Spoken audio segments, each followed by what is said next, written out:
Très bon début de semaine à toutes et à tous et bienvenue dans ce nouveau numéro du journal de l'économie. Les Émirats arabes unis vont investir dans l'économie angolaise. Près de 2 milliards de dollars seront injectés dans les secteurs de l'agriculture, de l'industrie et de l'énergie.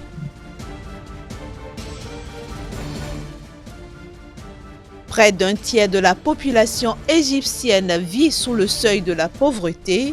C'est ce qui ressort des chiffres officiels rendus publics dans le pays. Enfin, la Banque mondiale appelle la Côte d'Ivoire à renforcer en profondeur son secteur du cacao si elle veut conserver son statut de premier producteur mondial. Les Émirats arabes unis vont investir près de 2 milliards de dollars dans l'économie angolaise. Le nouvel investissement devrait concerner les secteurs de l'agriculture, de l'industrie, mais aussi de l'énergie. Entre autres projets annoncés, la construction d'une chaîne de montage de tracteurs. Une bonne nouvelle pour ce pays qui essaie d'accélérer la mécanisation de son agriculture. Le présent investissement va aussi permettre de développer une coopération dans le secteur de la production de gaz afin de réduire les coûts de l'électricité et de soutenir le processus d'industrialisation du pays. Ces projets devraient également être accompagnés d'un volet social, notamment le dessalement de l'eau au profit des populations pauvres, ainsi que des projets visant à réduire le chômage. Tout ceci devrait commencer à se mettre en place d'ici les 6 prochains mois. Près d'un tiers de la population égyptienne vit sous le seuil de la pauvreté. C'est ce qui ressort des chiffres officiels que les autorités du pays ont rendus publics. Ces chiffres sont en hausse par rapport à ceux enregistrés dans le pays en 2015, soit un an après la venue au pouvoir du président Abdel Fattah al-Sisi. Selon les données publiées par l'Agence centrale pour la mobilisation et les statistiques publiques, dans son rapport sur les revenus et dépenses pour 2017-2018 en Égypte, le taux de pauvreté a atteint 32,5% à travers le pays, soit une hausse de 4,7 points par rapport aux 27,8% enregistrés en 2015. Au dire de cet organisme qui fixe le seuil de pauvreté à un revenu annuel de 480 € ou 1,30 € par jour en moyenne, le taux de 32,5% montre comment la pauvreté affecte la réalité vécue par la population égyptienne. Ceci dans un contexte où le pays s'apprête à recevoir une dernière tranche de 2 milliards de dollars du Fonds monétaire international dans le cadre d'un plan de soutien de 12 milliards de dollars accordé en 2016. En effet, le président Abdel Fattah al-Sisi, au pouvoir depuis 2014, mène sous l'égide du Fonds monétaire international une politique d'austérité très impopulaire, visant notamment à réduire de manière drastique les subventions de l'État pour relancer une économie à genoux depuis le soulèvement populaire de 2011 contre l'ex-président Hosni Moubarak. Conséquence, les investissements directs étrangers ont atteint un niveau record alors que la dette publique a explosé et les coûts des biens de première nécessité ont flambé dans le pays, notamment depuis la dévaluation en novembre 2016 de la livre égyptienne. Début juillet, les subventions au carburant ont été encore réduites, faisant monter les prix à la pompe. Avant cela, ce sont les prix de l'électricité qui ont augmenté en mai de près de 15%, toujours dans le cadre du programme de réforme mené sous l'égide du FMI. La Banque d'investissement et de développement de la CEDEAO a octroyé un prêt de 50 millions de dollars au gouvernement libérien, essentiellement destiné à des travaux de bitumage dans le sud-est du pays. Ce fonds a été entériné à Lomé au Togo, au siège de la BIDC. Il concerne 50 km de bitumage de la route Barclayville-Chloé. Ceci dans le cadre du projet de corridor routier sud-est qui s'étend de Bouchanam Grand Bassa jusqu'au comté du Grand Cru, qui constitue l'une des priorités des actuelles autorités libériennes. Il intervient dans un contexte où le déficit total de financement en matière d'infrastructures routières au Libéria se chiffre à environ 2,6 milliards de dollars. En effet, le pays ne dispose actuellement que d'un réseau routier d'environ 12 000 km, dont 94% ne bénéficient pas de revêtement.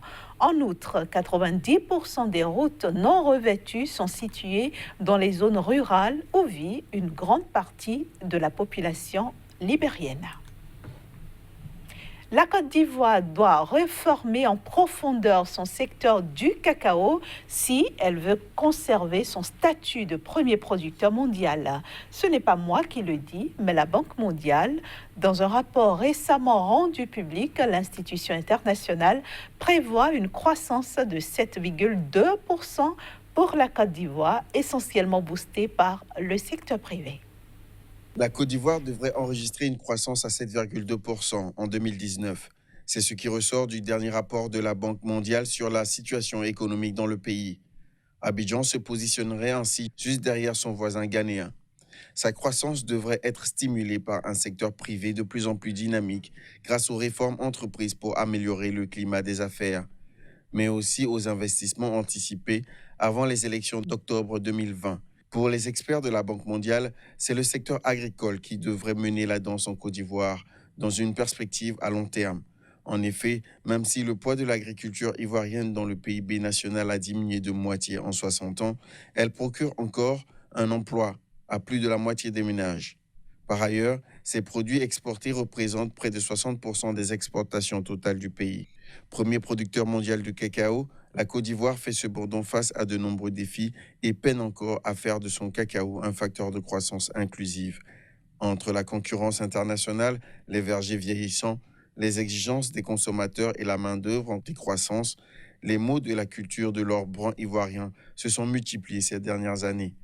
À en croire la Banque mondiale, le secteur doit sortir du statu quo dans lequel il s'est installé et qui n'est plus tenable à long terme s'il veut perdurer et jouer un rôle dans l'avenir économique de la Côte d'Ivoire.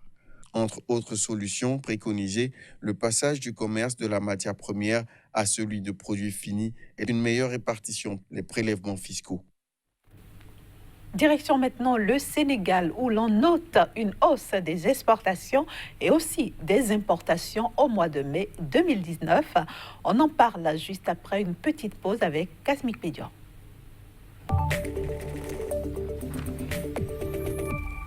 Bienvenue à vous, Casimir. Bonjour Inès. Alors, qu'est-ce qui justifie cette augmentation des exportations au Sénégal pour le mois de mai 2019?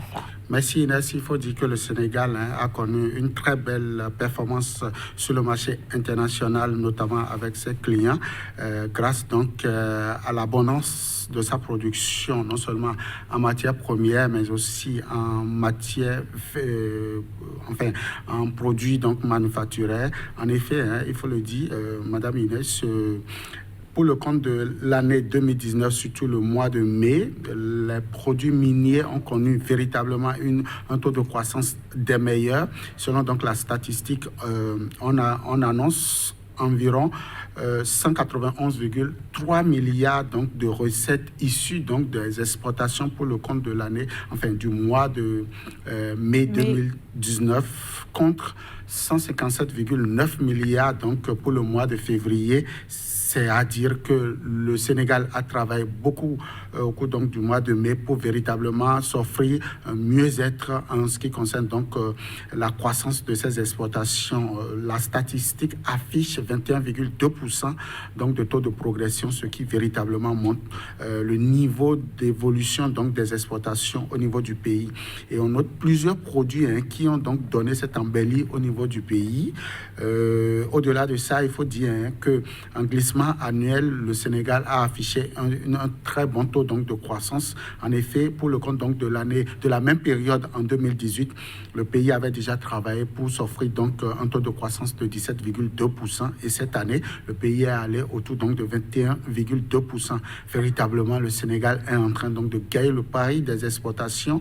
Et pourquoi pas au niveau donc, des importations, on note aussi une très bonne progression. Voilà un peu ce qu'on peut retenir de la Direction générale des douanes au niveau du pays, mais aussi de la direction donc, des statistiques au niveau donc, de ce pays-là qui travaille d'arrache-pied pour véritablement offrir ce que véritablement les Sénégalais font et surtout ce que l'État sénégalais fait. Alors, vous avez évoqué très rapidement les produits exportés. Est-ce qu'on peut avoir plus de détails sur ce sujet ? Merci. Il faut déjà dire qu'ici, on retrouve en première ligne les produits pétroliers qui véritablement donnent de l'embellie à l'économie pour le compte donc, du premier trimestre. En effet, les produits pétroliers pour le seul mois donc, de mai ont coûté environ 15,2 milliards de francs CFA contre 5,6 pour le mois donc, de février.